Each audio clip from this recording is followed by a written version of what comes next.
પચવામાં સહેલી અને બનાવવામાં પણ સહેલી એવી વેજીટેબલ મસાલા લચકા ખીચડી બનાવીશું. તો એના માટે કુકરમાં તેલ એડ કરી લઈશું અને હવે રાઈ, જીરું, મીઠો લીમડો અને હિંગ એડ કરીશું અને હવે વેજીટેબલ એડ કરીશું.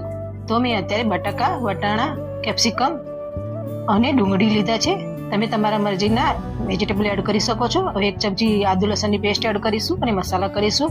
હળદર, ધાણા જીરું પાવડર અને મરચું પાવડર એડ કરીશું અને થોડી વાર સાંતળી લઈશું.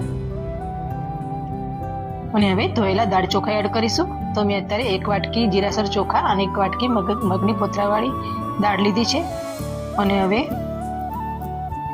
3 ગણું પાણી એડ કરીશું. તો 1 વાટકી સામે 3 વાટકી પાણી લેવું. 1 ટામેટું એડ કરીશું અને સ્વાદ મુજબ મીઠું અને થોડો મેગી મસાલો એડ કરીશું અને બરાબર મિક્સ કરી લઈશું.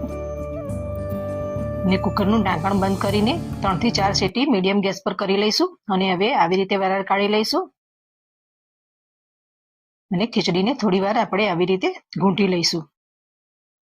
તો જ્યારે પણ કંઈ વધારે બનાવવાની ઈચ્છા ના હોય કે પછી તબિયત સારી ના હોય અને હલકું ખાવાની ઈચ્છા હોય ત્યારે આ ખીચડી બેસ્ટ છે.